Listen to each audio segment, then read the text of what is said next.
It's Women's History Month, and today we are talking with an Oscar and Emmy-nominated writer, director, and producer. And she is also the first African-American woman to win Best Director at the Sundance Film Festival. Ava Duvernay has made quite the name for herself, although she did not pick up a camera until the age of 32.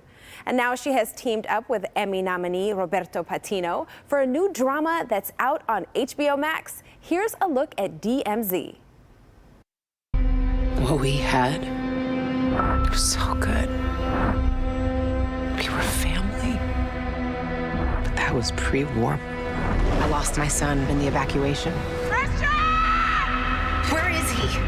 Manhattan. You will be stuck in an active war zone. Well, joining us now are Ava Duvernay and Roberto Patino. Good morning to both of you. Good morning. Good morning. Well, let's get right into it. Ava, this is based on a DC comic. Give us an idea of what DMZ is all about. You know, it is about community and family in the midst of war. You know, what happens to people when politics takes center stage and it becomes a conflict. And so I think, you know, a lot of these shows that we see, it's kind of about the rough and tumble and the adventure of it and the action. That's all there in this, but there's a real heartbeat and a humanity and a dignity to all of that action that I think sets DMZ apart and makes it a real special story.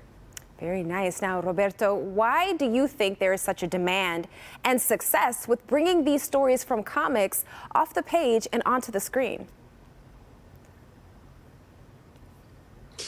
Well, I can speak. I can speak on behalf of DMZ because, you know, I think DMZ presents essentially our worst case scenario, and I think showing that is a bit cathartic to people to see what it might look like if it all goes down. And to me, I saw that as such an opportunity to tell a generative story, a story about hope, a story about people coming together and finding a way. So the show really, you know, is set against the war, but it starts in it and it tells a story of what happens next.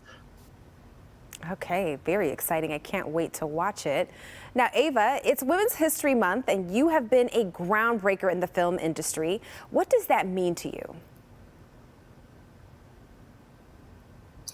You know, it's a beautiful thing to be recognized for, you know, your work. And for me, my work is a dream. It was highly unlikely that I would be able to do anything that I'm doing. Not in the cards. The stats were against me. But, you know, like so many other women and just so many people in general who step out and take a risk and try, make the attempt. You know, my grandmother always says, nothing beats a failure but a try. And so with my career, I tried and some things fell into place. And I'm just very honored to be able to do what I do every day. Yeah. Well, with streaming services like HBO Max and others, allowing its writers, directors, and producers like you to have more options to share your stories, what do you want to tell next? Roberto?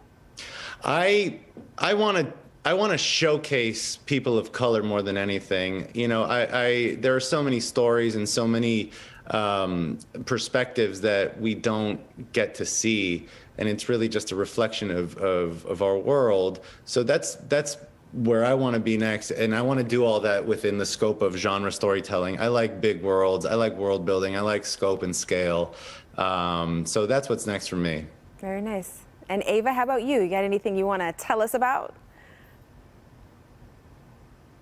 Yeah, I have 2 shows debuting on HBO Max this month. This one, DMZ, which is in 2 days on Thursday, and One Perfect Shot, which is a show that I love. It's all about making movies. So I invited my friends who are filmmakers who've made big movies, and we basically talk about how they made the movie. It's called One Perfect Shot, and it debuts on Oscar week on HBO Max. So I like to tell all kinds of stories in all kinds of ways, and I just appreciate people who check them out. So check out HBO Max this month.